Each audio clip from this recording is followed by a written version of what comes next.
Welcome to the Deep Dive. Today we're getting into something that affects, well, probably every single founder listening. What constant notifications are doing to your brain. If you're building a company, a product, really anything meaningful, you know the feeling. The constant storm of digital noise. Pings, buzzes, Slack notifications, that inbox with 47 unread emails. It's the soundtrack of modern leadership, and it's exhausting. And the real irony here, the thing we're really going to unpack, is this productivity paradox. Exactly. The very tools that were supposed to make us more efficient are quietly destroying our ability to think, to be strategic. Right. They're stealing our best ideas. They really are. Instead of leading with vision, you're just stuck reacting, constantly managing inputs. And this constant switching, it's doing real measurable damage to the mental capabilities that made you successful in the first place. So this deep dive is about getting back in the driver's seat. It is. We're going to cover the specific neurological costs of all this and then lay out a roadmap, a real plan to reclaim your attention. The goal is to get you from being a reactive manager back to being that visionary leader you're meant to be. Okay, let's start with the science then, because I think that's where this stops feeling like a time management problem and starts feeling like a biological one. So when I switch from my growth projections to answer a quick Slack message, what is actually happening in my brain? Why does it feel so draining?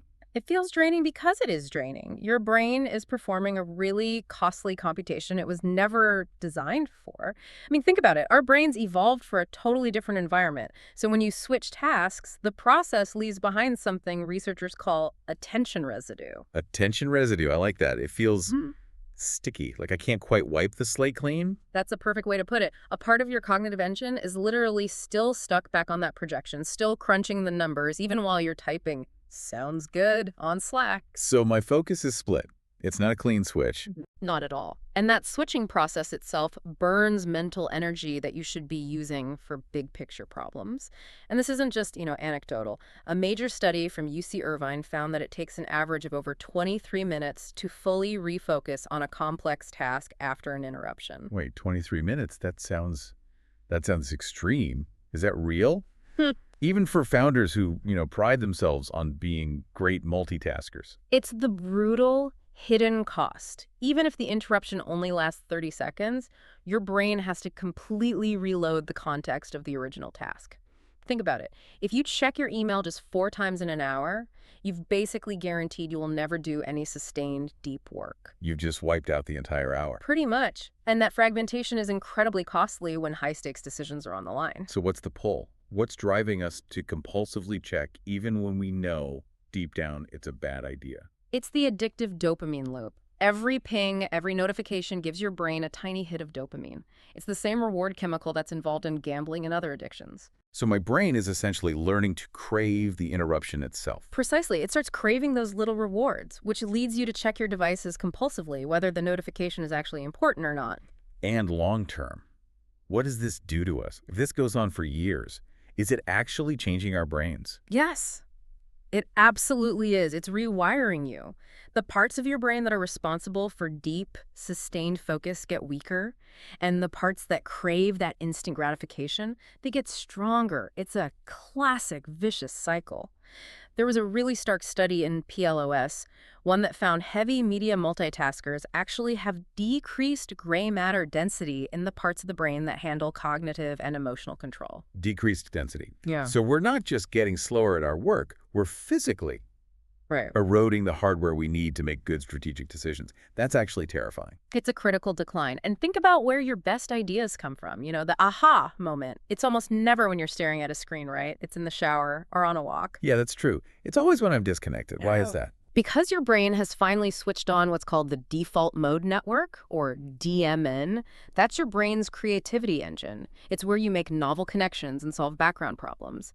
But if you fill every single spare moment with digital input scrolling, checking, refreshing, you are actively blocking the DMN from ever turning on. Those billion-dollar ideas are literally getting crowded out by noise. Okay, so the damage is real. How do we spot the warning signs in our day-to-day life? Because I know that feeling.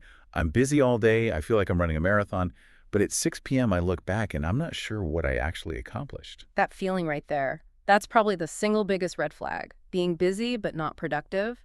But there are other signs too, things that point to a real psychological dependency. Like checking your phone first thing in the morning, before your feet even hit the floor. Yes, that and checking it last thing at night. You're bookending your day with distraction. Another is that feeling of genuine anxiety when your phone battery gets low or you lose service. It's a sign that it's more than just a tool. Or struggling to have a real conversation, a face-to-face one, without feeling that phantom buzz or that urge to just check. Exactly. Or maybe the most telling one for a leader, the inability to just sit quietly for 5 minutes without reaching for a device. You've become trapped in that busy work cycle. And this gets tangled up in the whole multitasking myth, doesn't it? Founders wear it like a badge of honor. They do, but it's a myth. You're not multitasking, you're just switching tasks very, very rapidly. Yeah. And every single switch drains your willpower and leads to decision fatigue. You're using up all your best mental energy on tiny decisions about what to look at next. I love that story about Carrie, the tech founder. She was the classic multitasker, right? Answering emails during meetings, slacking during planning sessions. She thought it was the peak of efficiency, but then she actually tracked her time and had this horrible realization that her entire day was just switching, no real progress. So she made one change. The 2 hours of single tasking. 2 hours every morning, no notifications, no email, just her and the one most important task. And her strategic thinking, her actual output, improved dramatically. She was finally giving her brain the space to do its best work. And founders are uniquely vulnerable to this because of hustle culture. Absolutely. That pressure plus a massive dose of FOMO, fear of missing out. What if the investor emails back? What if my lead engineer has a question? It drives this belief that you must be available 24/7. But that availability quickly stops being a choice and becomes a reflex that actually hurts your company. So if willpower isn't the answer, we need a better system, which starts with awareness. You have to map the leaks before you can plug them. This is the attention audit. Exactly. You have to think of your attention as your most valuable currency. For 3 days, that's it, just 3 days, you become a detective of your own habits. So you're not changing anything yet. You're just Right. observing. Just observing. Keep a notebook handy. Every time you get pulled away from your main task to a digital one, you write down 3 things. The time, what pulled you away, and this is the most important part, how you felt right before the switch. Oh, so an example would be 10:30 a.m., checked email, felt bored with the report I was writing. Perfect. Because that emotional trigger boredom, stress, anxiety, that's usually the real reason you're reaching for your phone. It's a form of self-soothing. And the 3 days usually follow a pattern. Day 1 is surprise. You'll be shocked. Day 2 is frustration because now you're aware of it and it feels even worse. Right. And day 3 is where you get clarity. You start seeing the patterns, the triggers, the environmental ones, like your phone just sitting on your desk, are obvious. But it's those emotional ones that are the real insight. And you mentioned trigger stacking. I am so guilty of this. I'll just check the time on my phone. A totally neutral act. And then I see a text message icon and then a news alert. And 10 minutes later, I'm deep in some rabbit hole that has nothing to do with anything. That's the trap. A quick check is never quick. Because of that attention residue we talked about, it always has a cost. And the core insight from all of this is that single tasking, true single tasking, is probably the biggest competitive advantage a leader can have today. Okay, so we've done the audit, we have the data. Now let's build the fortress. How do we move from just knowing we're distracted to actually engineering an environment for focus? This is the fun part. We stop relying on willpower and we start designing. And it starts with your physical space. Your phone cannot be on your desk. It probably shouldn't even be in the same room. I get silencing it, but why is the physical separation so important? Because even when it's silent and face down, its mere presence creates brain drain. A part of your cognitive capacity is being held in reserve, just waiting for it to light up, Yeah. monitoring it. So it's a constant low-level distraction. It is. So you create a charging station in another room. Now, to check your phone, you have to physically get up and walk over. It becomes an intentional act, not a mindless reflex. They're adding intentional friction. That's the key. You want to make bad habits harder and good habits easier. Another piece of friction. Log out of social media platforms after you use them. That simple act of having to type your password can be enough to stop the mindless scroll. Or keeping a notepad on your desk. I like that one. So when a random thought pops into your head, you jot it down instead of opening a new browser tab. You capture the idea without derailing your focus. Simple, but so effective. Now let's talk digital systems. Deep work. How do we actually structure our time for this? You have to be ruthless with your calendar. You Ah, need non-negotiable time blocking.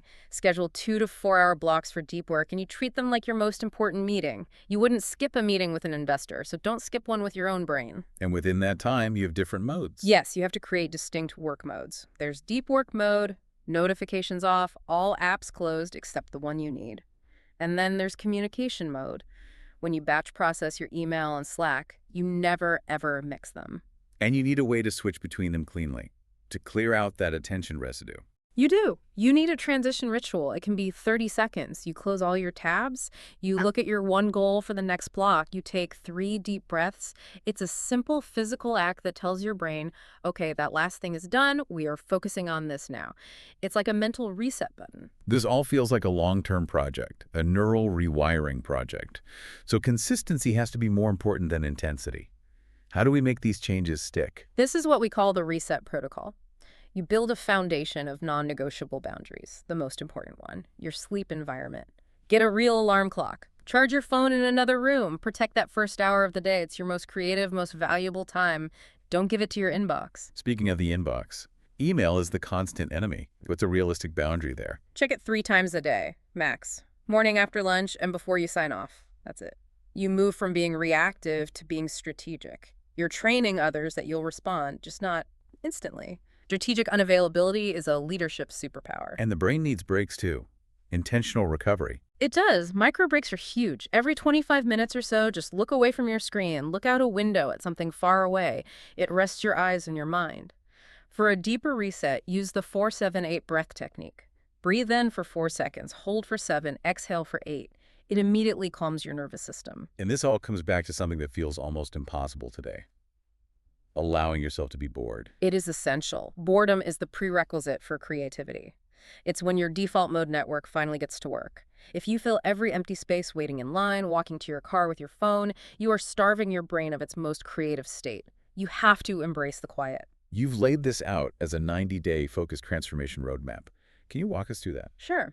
It's about building habits sustainably. Phase 1, the first 30 days, is just the foundation. That's your attention audit. Just observe. Phase 2, days 31 to 60, is implementation. You start adopting those core boundaries, phone-free mornings, time blocking. In phase 3. That's optimization. The last 30 days, you refine your systems, and critically, you start sharing this with your team. You can't be a focused leader in a culture of constant distraction. You have to build a culture of focus around you. So the big takeaway here for every founder listening is that in a world where everyone else is scattered, focus is the ultimate advantage. It's the ultimate competitive advantage.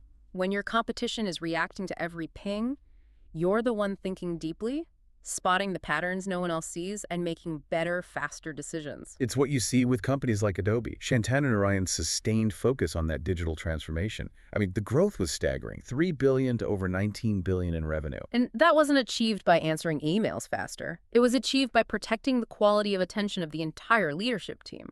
Quality over quantity, always. Which brings us to our final thought for you. We know your brain needs those quiet, unstimulated moments to generate breakthrough ideas. So what one quiet moment, what single piece of mental real estate are you going to protect today so your default mode network can finally do its job? You don't have to boil the ocean here. Just pick one thing. Maybe it's putting your phone outside the bedroom tonight. Maybe it's blocking just 30 minutes tomorrow for true single-tasking work on your hardest problem. Just choose one. Choose depth over distraction and start building that focused future today.